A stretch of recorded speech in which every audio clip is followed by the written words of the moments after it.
Our morning show today, for the first part, we focus on the City Auditorium in Richland Center. Some exciting things coming up and a season of some great shows straight ahead. Joining us are board members Roseanne Knorr, Dave Roberts, and Ken Hansen in the studio with us today. Roseanne, I think you've learned quite a history of this building during your time. Yes, and I totally enjoy looking up the history of this building. Thank you for having us on today. The Richland Center City Auditorium is a building that is approximately 112 years old, and we are on the National Historic Registry. And I just wanted to throw this out there. The Richland Center City Auditorium is a 3-story red brick public auditorium right here, built in 1912. And at that time, was considered a combination city hall, theater, and a clubhouse. National Register of Historic Places took place in 1980, so even that's been quite a ways. And the building is noted as one of the first in Wisconsin to combine all these functions and to have a hall with theater. The Richland Center chapter of the General Federation of Women's Clubs, a progressive reform and women's suffrage organization, was instrumental in promoting the concept of this mixed-use facility. Again, it opened in 1913, and at that time it had 926 seats in it with a 30 by 50 foot stage with 14 dressing rooms. So it'll be interesting to hear in a little bit about what's going to be happening with the seats in that auditorium.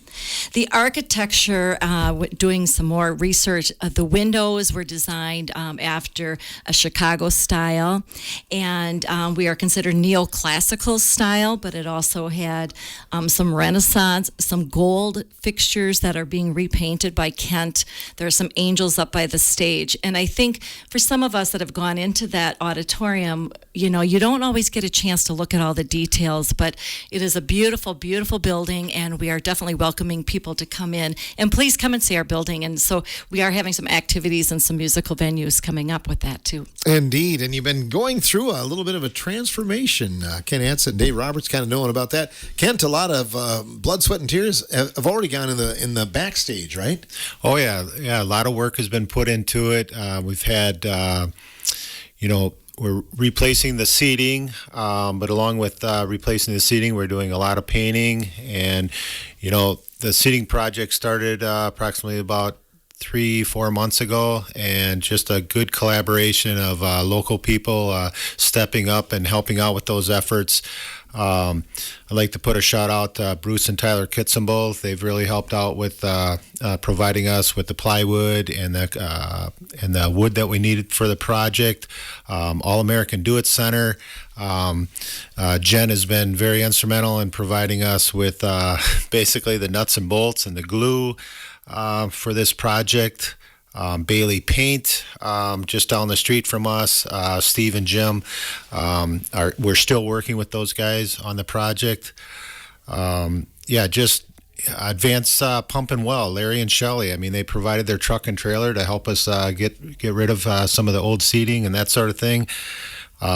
Joe Hall with Hall Trucking provided us with a 53-foot trailer with the driver that helped retrieve the new seating, and Ed and Michael Povemacher with Pratt Freight Service has helped out immensely with the project as well. But yeah, it's coming along really well. We're really excited. This is kind of the type of things that I like to be involved in. I mean, we've got, especially with our board now, we've got board members that are really stepping up, and we're it's not all going to happen this year. The seating's going to be placed in, but it's an ongoing effort to re-beautify that auditorium. And for me, it's the reason I got involved with the auditorium is just basically, for generations ahead. We want folks to enjoy this building for years to come. And 10, 15 years ago, it was questionable whether that would happen or not. How big of an effort was it to get those old seats out? Because I was thinking about you guys when I knew what was going on there. How tough was that? Oh, that was, after we put all our heads together and we got some local people to help out with it. The Richland Center football team, Andy Troxel's group, they stepped up, and those boys came in, and, they've done that in the past as well on a couple other projects that we had there. The football team, he got us some young men to come in and help out, remove all the seats and stuff, and it was an awesome effort on their behalf, and we surely appreciated it. You're going to have new seats. Are they in as we speak, or you're putting them in? We're in a process. We've got most of the underlayment put down and that sort of thing, and now it'll probably be another week or two before we start putting seats in, but we're getting closer every day, and we've stepped up our hours of commitment over the last couple weeks, and we're really shooting for that deadline. All right, so right now standing room only then, it sounds like, Dave. Yeah, the race is on. I should definitely add that the seats are really comfortable, and there's a lot of leg room now, and so it's going to be a great place to see shows, and we got a lot of shows coming up. It won't be as close together, the seating, as it was in the past. Then. Yep. You're going to have more room in front of you and more room around you, and they're really comfy seats. So, yeah, it'll be fun. Why did you get involved with this? Why are you on the board? I'm not sure. Got to question my sanity on that one, but no, it's a lot of fun. It's a beautiful old theater. I just love working in that kind of environment. Hey, it's the entertainment business. Very true. You've already had a few things there. It sounds like an exciting season coming up. Yeah, we do. We've got one thing we wanted to talk about is the block party we're going to throw. The Central Avenue block party is really a celebration of this particular phase of renovation that we're doing. And it's coming up Saturday, September 27th. It's going to be from 2 to 6 o'clock in the evening.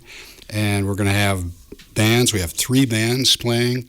There's going to be food. TKO Barbecue is going to be there providing food. There's going to be beverages, so live music, dancing. It's just going to be a good time just to celebrate what we're doing. Bands, we've got Marty Cena coming at 2 o'clock, the Birch Brothers at 3 o'clock, and a band from Madison, Stone Cold Countries, is going to play from 4 to 6. So should be a lot of music, a lot of fun. So you're going to close down the block in front of the auditorium then? Yeah, we are, yeah. Good old block party then. Yep, good old-fashioned block party. Takes you back to your Madison days, maybe. Right. Yeah. But during this time, Dave, are you going to be kind of showing people what's going on in the auditorium as well? Yeah, if they like. We're not sure where we're going to be. We are definitely racing for the finish line right now, but we'll see where we are. That's how long? That's like 17 days away. We'll see. Counting down the days. Yeah. And with any construction project, you never know what you're going to find. You sometimes run into some trouble, right? Oh, yeah. Yeah, like anything, you look at it initially, and then once you get into it, there's always little hiccups, but we're plowing through it, and it's coming along really nice. It's definitely when folks come in and see how it's transformed, we're hoping that everybody likes it. Any more on the block party, Roseanne, that you'd like to add? Well, I think some people have said, am I able to dance? And I'm going to say, yes, you are able to dance. Please show up and dance. Let's get those line dancers going here in town. So, yeah, it's great country music. Uh-huh. So, and we will be there to give tours. No matter what it looks like. Yeah, okay.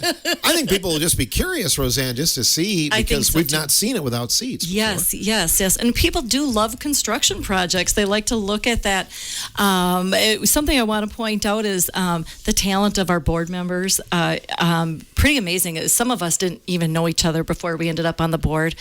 And we have some definite professional contractors in there, retired, handy people, and professional painters, and my husband and I, we just kind of follow along, and we paint whatever Kent tells us to paint, so we do really well with that. But please come in. We want to have people feel welcome there in our building, and that's the point with the new seats. It's comfortable, but come to the block party, have some fun, and say, hey, can I come in and take a look at that city auditorium? So It's coming up on Saturday, September 27th, so not too far down the road. And then, Rosanna, just kind of kicks off a good year. It sounds like you've got things planned just every month. We do have some activities, and now I think I just handed that off to Dave a little bit. So he was talking about some silent movies coming up. Yeah. And we have Bobby G. Rice coming. Is that correct? Give me some dates on that, Dave. Yeah, we are. Well, actually, the first event that's playing is Community Players Theater, the Southwest Community Players Theater. They have a play coming up called Pride and Prejudice, which is starting on October 10th. And that's October 10th, 11th, and 12th, and then 17, 18, 19. So that's our first event, so we got to be ready for that. That kind of pushes you a little bit, doesn't it? Yeah, for sure it does. Oh, that's awesome. But then we've got, some silent films and some talkies coming this year based on the success of the silent film we had last year. We've got Phantom of the Opera in October.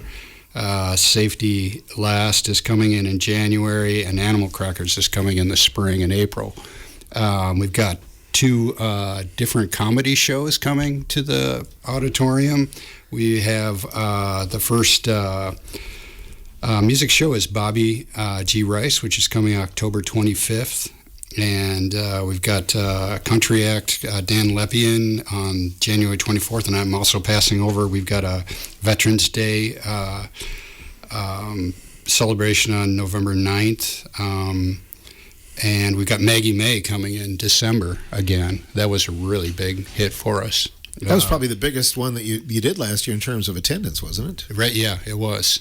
And another really popular show is Leahy's Luck in April. That's coming. So we're going to announce the entire season coming up here shortly. Well, I think that's the goal. And other communities have that kind of series where, you have at least one thing a month, and I think that's the goal of the board, isn't it? Yeah, it looks like we've got a couple things a month. So, yeah, it'll be a busy year. Keeps you busy. Kent, it's good to see these events coming back. I'm sure that you remember going to the auditorium as a youngster and watching some shows. Yeah, that was, I came to Richland Center when I was in high school, and actually, the auditorium. And, I think back to, my grandparents, going to the auditorium.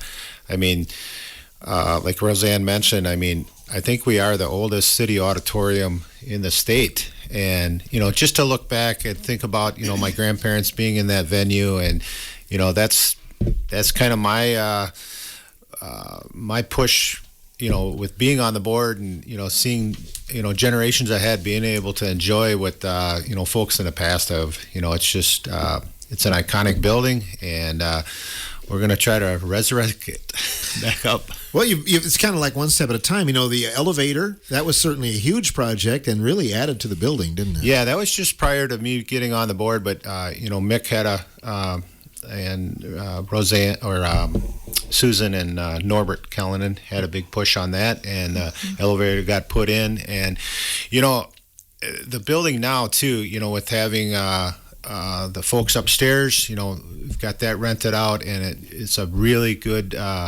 place of business for them. They help out a lot of veterans in our community, and then we have the union downstairs, and that helps. That's a great deal that Andy Troxel put together. It's got volunteer teachers, that sort of thing, that come in, and the space is really inviting for young people to come in after school, and if they need some help with different subjects or prepare for ACT test, they're doing an awesome job there. So it just feels good that the whole facility once again is going to be utilized. What is your vision for the future? Now you're on the board. What would you like to see if you could snap your fingers, and make something happen? Well, I think for me, it's just, I've talked with my kids and, different people, just to make it more of a go-to place for the community, to make it more of a community venue, and having multiple events throughout the year. I think that's kind of our vision. There's definitely projects coming ahead. We've got to finish up some of the envelope, the windows, the doors, that sort of thing. The big project this summer is the seating, and that is a big undertaking, and we've all joined up, and it's going to happen.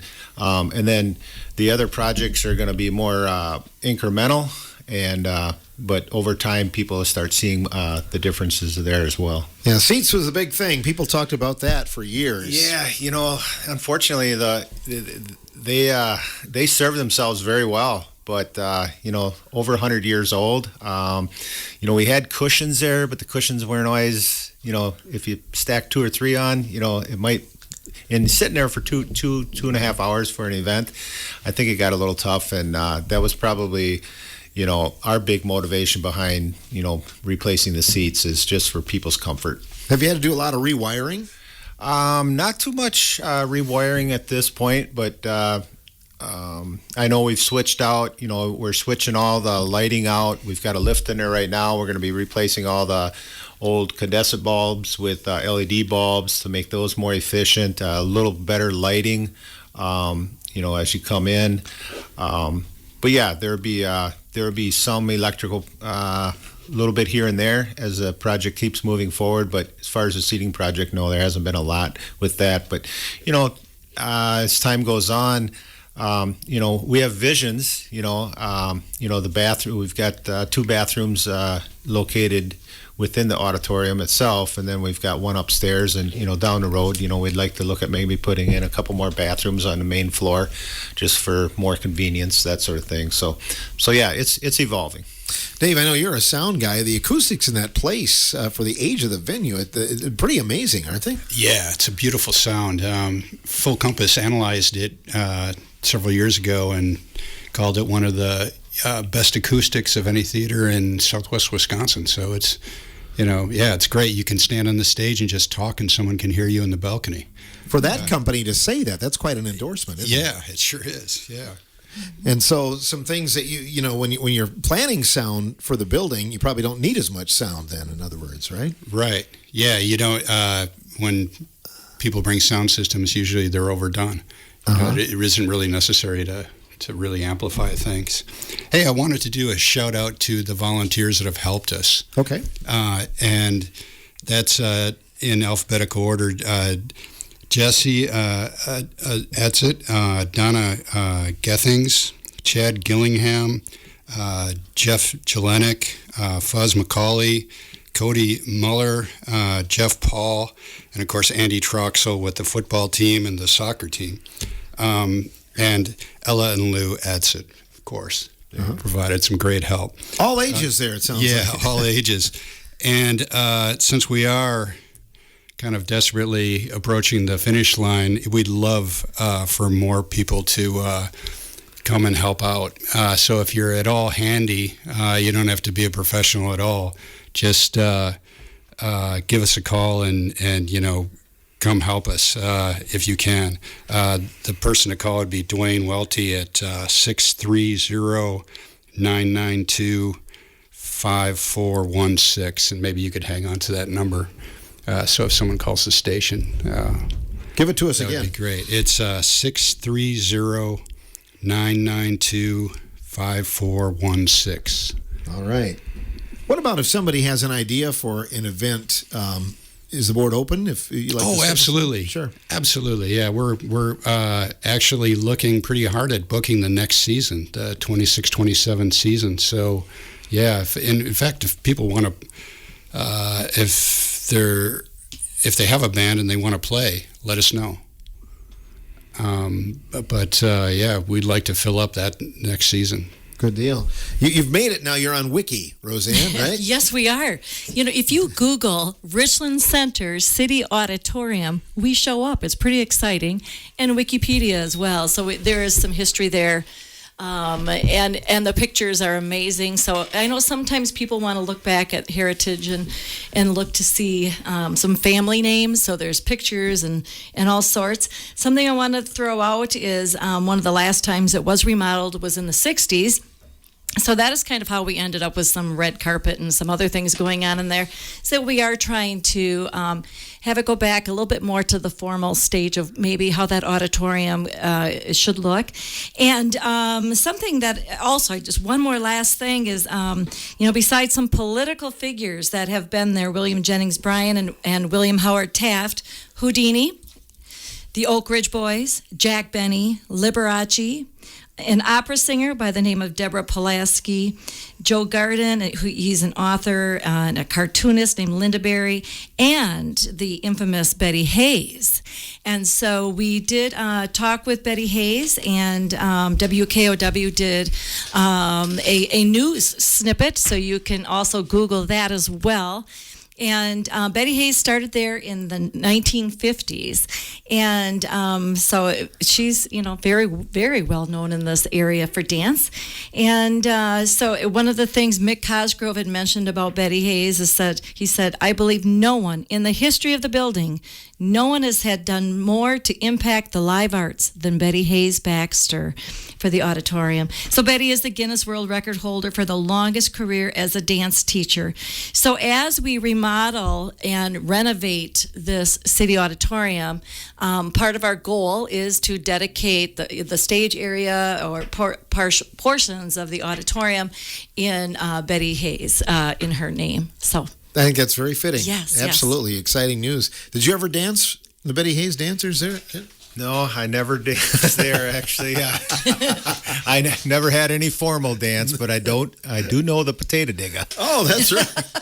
Maybe you can show that during the block party on the 27th there. So, are there some tidbits in the historic room, Yes, I want to do another shout out, our Brewer Library right here in town. If you've got some time, I believe they're open Monday, Wednesdays, and Fridays, but there are actually 4 5-inch binders already for the history of the city auditorium, and there are pictures, there's playbills, there's information about old theater and old actors, and it is so amazing that all of this took place right here in Richland Center, but the building's 100 years old, so we have a lot of history to share.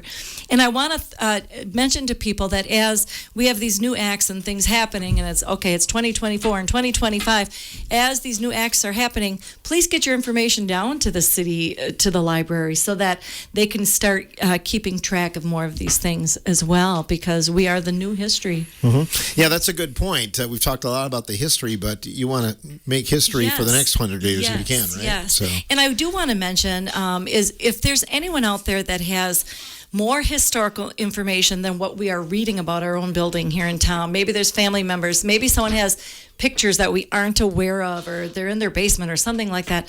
Please get it to one of us on the board so we can take a look at it. Maybe we can get some recognition for some of this other history. There could be something out there that we're not aware of. It's definitely, and I'm a history person. You can't save every building, but I think this one is certainly worth saving, isn't it? Exactly. It is definitely worth it. And, who would have thought, Richland Center, that we have the oldest city auditorium in the state of Wisconsin? Mm-hmm. So it's very impressive. Need to put the spotlight on it then. So. Yes, we do. Any other improvements you can see in the near future, Kent? We've got the green room downstairs that we've been currently working on, so that should be probably, once we get the seating in and that sort of thing, this winter we'll be working on the green room, a couple of the bathrooms downstairs as well.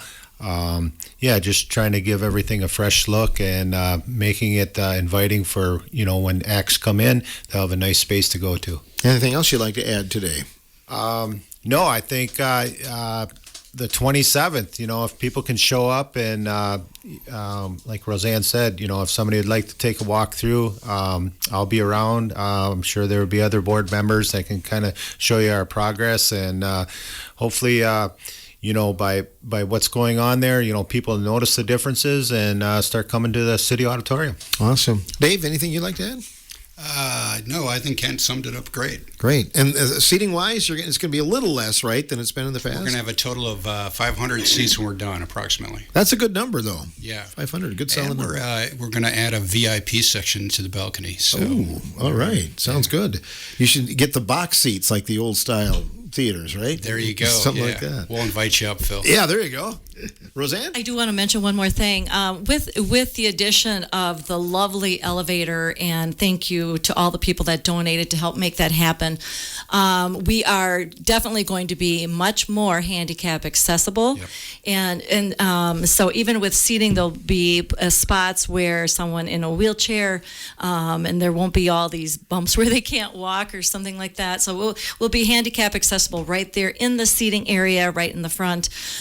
People with walkers, and so that leads me to when we do the veterans program in November on that Sunday afternoon at 2:00. Is that please be sure to bring your grandparents, bring the veterans, bring people along, because it will be comfortable for them to enjoy some entertainment. So the block party on the 27th outside the auditorium. The first indoor event is the big play by community players coming up. You got it. So should be a good time. Keep us Thank posted. Yeah, it's exciting news. Richland Center Auditorium board members Roseanne Knorr, Dave Roberts, and Ken Ansa joining us on this portion of the morning show.